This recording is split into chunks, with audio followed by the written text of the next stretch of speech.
الحمد لله نحمده ونستعينه ونستغفره ونؤمن به ونتوكل عليه ونعوذ بالله من شرور أنفسنا ومن سيئات أعمالنا من يهده الله فلا مضل له ومن يضلله فلا هادي له ونشهد أن لا إله إلا الله وأشهد أن محمدا عبده ورسوله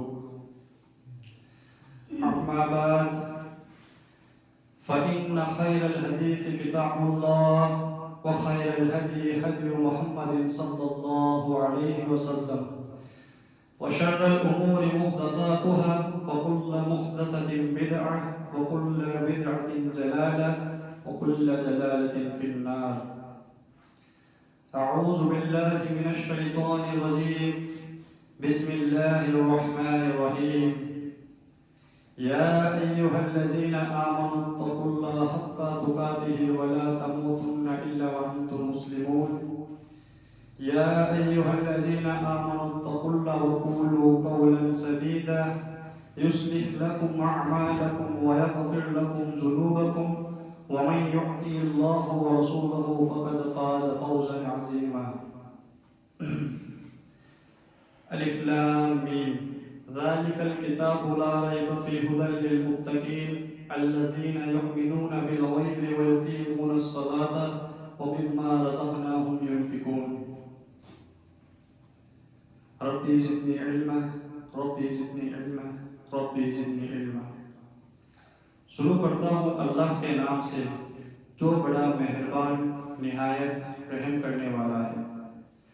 تمام قسم کی کبریائی بڑائی اس رب العالمین کے لیے ہے جس نے ہمیں پیدا کیا اور جو ہمیں کھلاتا پلاتا ہے اور ہم اسی سے مدد و معافی چاہتے ہیں.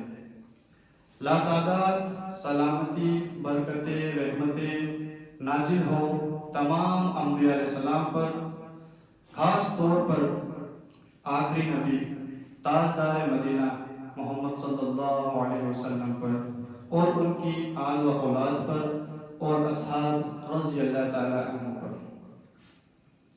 میرے بھائیوں بزرگوں اور دوستوں، میں نے ابھی آپ کے سامنے قرآن پاک کی چند آیتیں تلاوت کی جو کہ سورہ بقرہ کی سٹارٹنگ کی 3 آیتیں ہیں، 1 2 3. اس میں اللہ تعالیٰ کہتے ہیں کہ جو کتاب ہے اللہ کی کتاب ہے، یعنی کہ قرآن، جو قرآن ہے وہ اللہ کی کتاب ہے اور اس میں بالکل بھی شک نہیں ہے اور یہ ہدایت ہے ان پرہیزگار لوگوں کے لیے جو غیب کی بات پر ایمان لاتے ہیں، نماز قائم کرتے ہیں اور جو انہیں رزق دیا گیا ہے اس میں سے خرچ کرتے ہیں. تو اللہ تعالیٰ نے قرآن میں سب سے پہلے اپن کو یہ بات بتلا دی کہ یہ جو کتاب ہے یہ اللہ کی کتاب ہے، نہ کہ کسی انسان کی، نہ کوئی فرشتے، یہ اللہ کی کتاب ہے. اور اس کے جسٹ بعد میں اپن کو بتایا اللہ تعالیٰ نے کہ یہ کتاب میری ہے اور اس کے اندر بالکل بھی شک نہیں ہے. شک سے مراد کوئی بھی بات جھوٹی نہیں، نہ اس میں کچھ گڑبڑی ہے، ساری کی ساری بات ایک دم سچی بات ہے. ایک سوچنے کی بات ہے کہ اللہ تعالیٰ نے سب سے پہلے ہی بتا دیا کہ یہ جو کتاب ہے قرآن اس میں بالکل بھی شک نہیں ہے. جبکہ عام طور پر دیکھا جائے جب کوئی بھی انسان کتاب لکھے گا تو اس میں ایک بات ضرور لکھے گا کہ اگر آپ کو اس کے اندر کوئی غلطی ملے تو آپ ہمیں اطلاع دیجئے، ہم اگلے ایڈیشن میں اس غلطی کو سدھاریں گے. کیسی بھی کتاب ہو انسان سے غلطی ہو سکتی ہے، پر اللہ تعالیٰ نے کیا کہا کہ اس میں بالکل بھی شک ہے ہی نہیں. ایک غیر مسلم نے صرف اتنی آیت پڑھی تھی، وہ اس بات پر غور فکر کر کر ایمان لے کے آ گیا کہ ایسی میں نے زندگی میں کبھی کوئی کتاب ہی نہیں دیکھی جو اسے بول دے کہ اس میں بالکل بھی شک نہیں ہے. ایک واحد قرآن ہی ایسی ہے جس میں اللہ تعالیٰ نے سب سے پہلے یہ بات بتلا دی کہ اس میں بالکل بھی شک نہیں ہے. پھر آگے بتایا اللہ تعالیٰ نے کہ یہ ہدایت ہے ان پرہیزگار لوگوں کے لیے.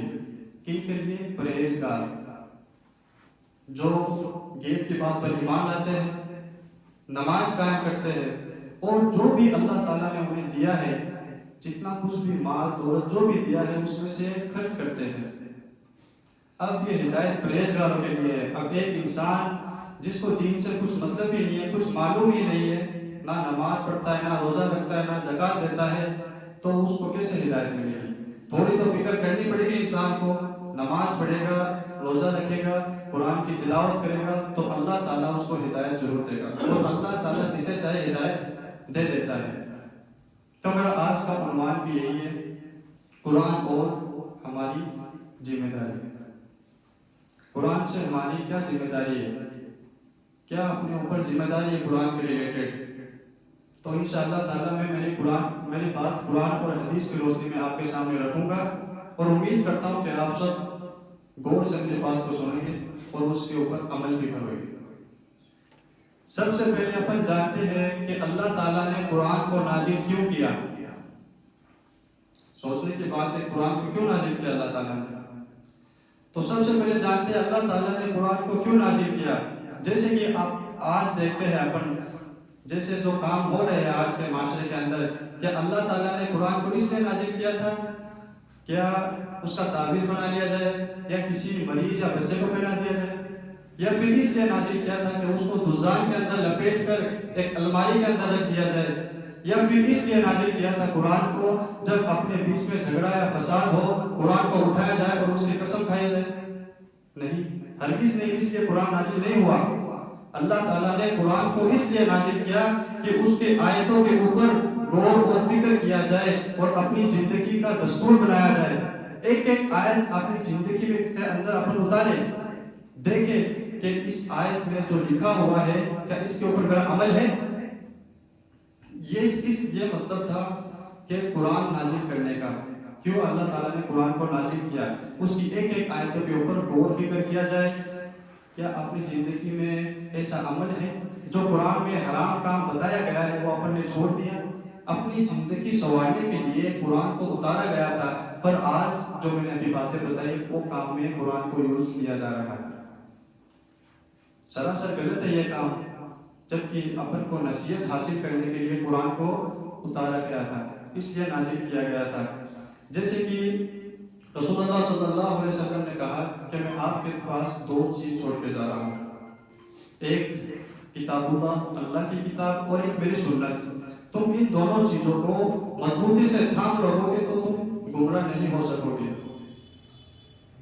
آخری الفاظ کہے گئے تھے اپنے نبی صلی اللہ علیہ وسلم۔ تو اس بات پر صحابہ نے عمل بھی کیا ہے، اور انہوں نے دکھایا کہ اگر تم قرآن اور حدیث پہ عمل کرتے ہو تو کیا ہو سکتا ہے۔ انہوں نے پوری دنیا پر راج کیا تھا، صحابہ کرام خلیفہ بنے تھے، پر آج کیا ہوتا ہے، اپن نے قرآن حدیث کو تو چھوڑ دیا، اور جو مصیبتیں آتی ہیں اسی کی وجہ سے آتی ہے۔ اپن جو چاہتے ہیں وہ نہیں کر سکتے، یہاں پر اپنی حکومت ہی ہر مسلمان کے اوپر تکلیفیں آ رہی، کیوں آ رہی ہے؟ کیوں اپن نے قرآن اور حدیث کو چھوڑ دیا، جو رسول اللہ صلی اللہ علیہ وسلم نے اپن کو دو چیزیں دی تھی ان دونوں کو چھوڑ دیا۔ اور آج دیکھ لو سب لوگ بھٹک رہے ہیں الگ الگ راستے پہ، سب نے اپنے مسئلے کی کتابیں بنا لی، یہ بنا لی۔ رسول اللہ صلی اللہ علیہ وسلم نے تبلیغ کس چیز سے کی؟ قرآن پاک سے۔ تو قرآن کو جب پکڑو گے، سنت کو جب پکڑو گے تو آپ گمراہ نہیں ہو سکو گے۔ تو اپن کو قرآن اور حدیث کو پکڑ لینا چاہیے۔ اور جیسے کہ آپ دیکھیں اپن کتنا پڑھتے ہیں قرآن، جب صبح اٹھتے ہیں ٹی وی دیکھ لیتے ہیں، نیوز پیپر پڑھ لیتے ہیں، یا پھر موبائل چلا لیتے ہیں۔ پہلے کا زمانہ دیکھے تو جب لوگ فجر کی نماز پڑھ کے گزرتے تھے تو گھروں کے اندر سے قرآن کی تلاوت کی آواز آتی تھی، آج نہیں آتی۔ آج لوگ فجر کی نماز پڑھنے نہیں اٹھتے، قرآن کی تلاوت کی تو بہت دور کی بات ہے۔ تو اپن کو قرآن پڑھنا چاہیے۔ اب قرآن پڑھ لیں، اپن تلاوت کرتے ہیں عربی کے اندر، اس کے اندر ثواب ہے۔ میں یہ نہیں کہتا اس کے اندر ثواب نہیں ہے۔ اپن الف لام میم پڑھتے ہیں تو الف کے اوپر 10 نیکی، لام کے اوپر 10 نیکی، میم کے اوپر 10 نیکی۔ الف لام میم کہا، اس کے اوپر اپن کو 30 نیکی ملی۔ اس سے اپن کو ثواب ملے گا، پر اس سے اپن نصیحت حاصل نہیں کر سکتے۔ کیسے؟ اپن کو مطلب نہیں پتا۔ جو اپن نے قرآن میں عربی میں پڑھا ہے جو بھی چیز پڑھتے ہیں قرآن کے اندر اس کا اپن کو معنی نہیں پتا تو اپن کو نصیحت حاصل کیسے ہوگی؟ اپن کیسے سمجھیں گے اللہ تعالیٰ نے اس کتاب کے اندر کیا کہا ہے؟ یعنی اپن کو قرآن ترجمے سے پڑھنا چاہیے.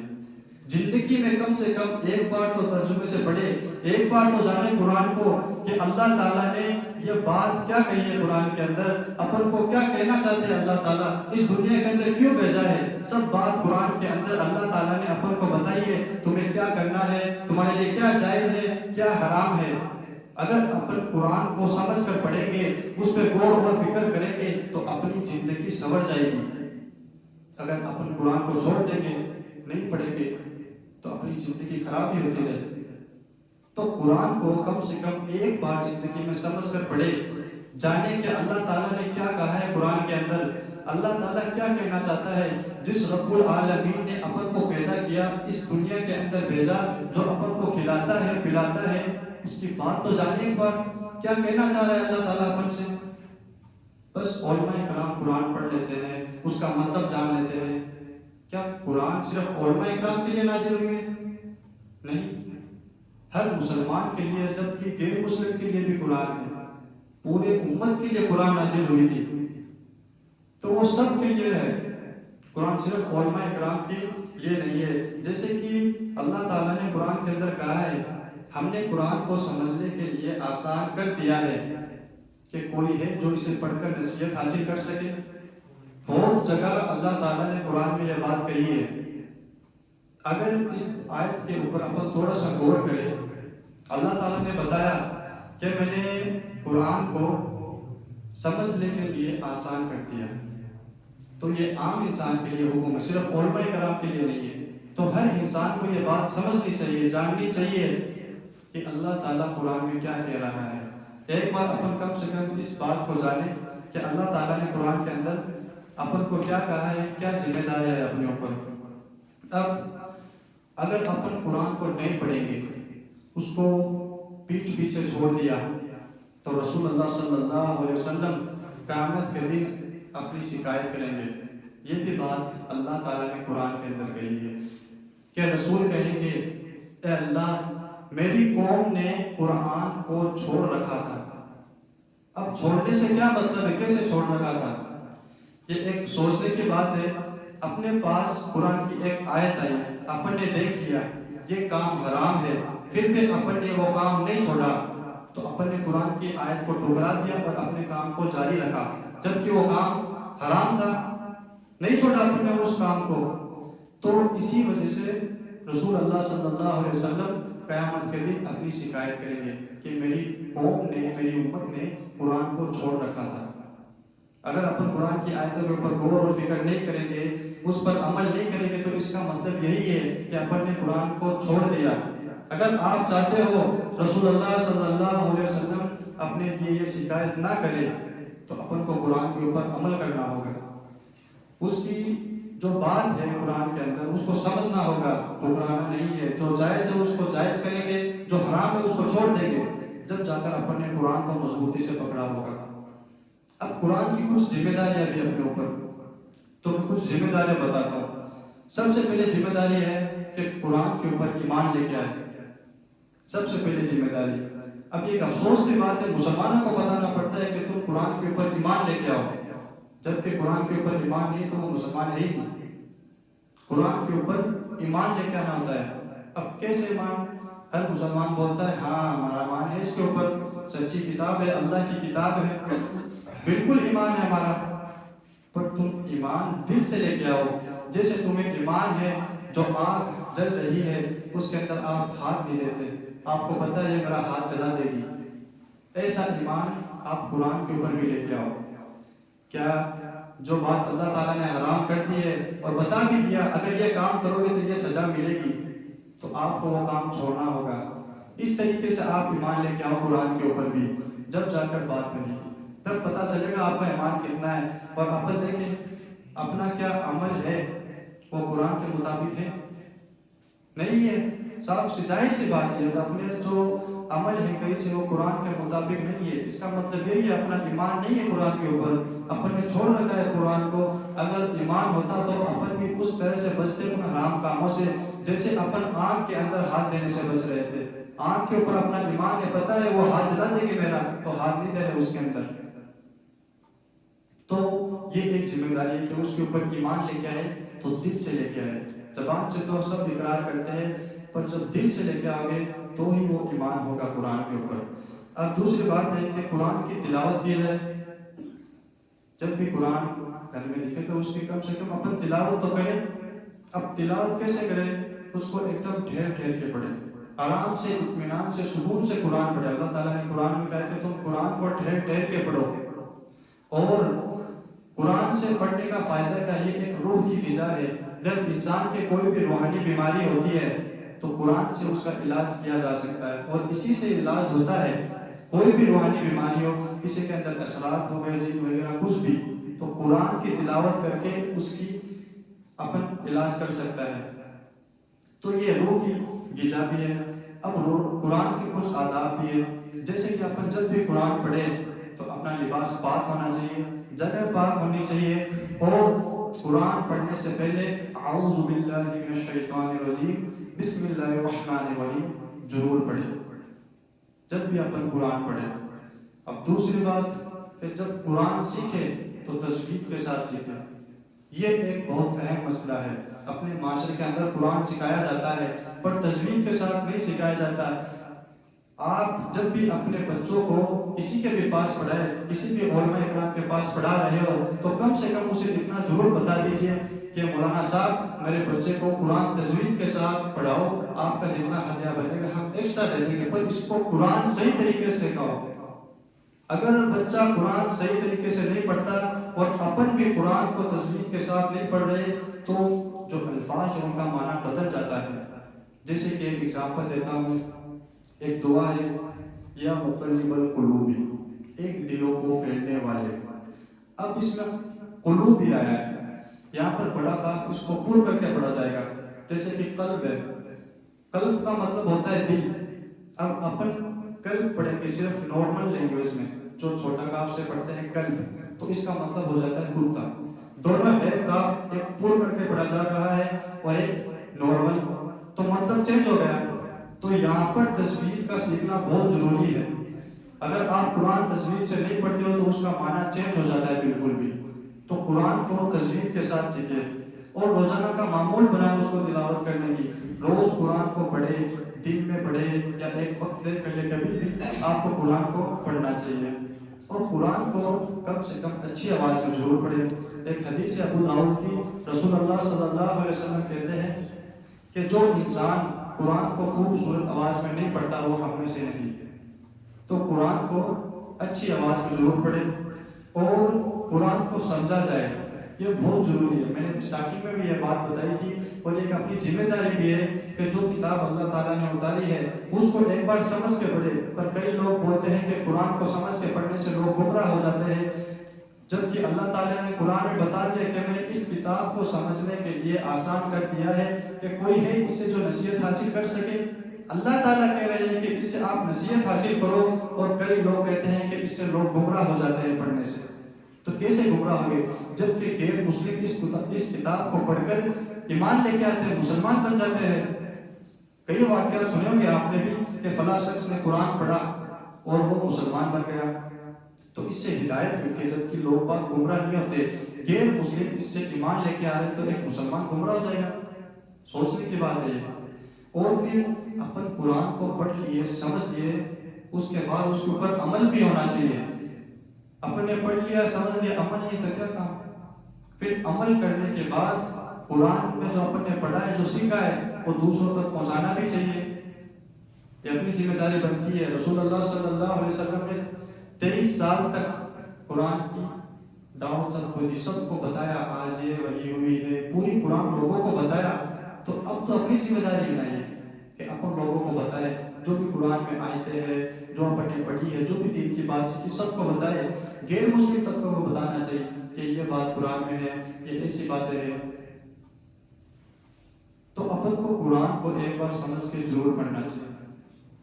ٹھیک ہے، آپ سے بس ایک ہی درخواست ہے سب سے کہ زندگی کے اندر قرآن ایک بار ضرور پڑھے ترجمے کے ساتھ. ایک بار بس آپ سمجھیں اس بات کو کہ اللہ تعالیٰ نے قرآن کے اندر اپن کو کیا کہا ہے، یہ بہت ضروری بات ہے۔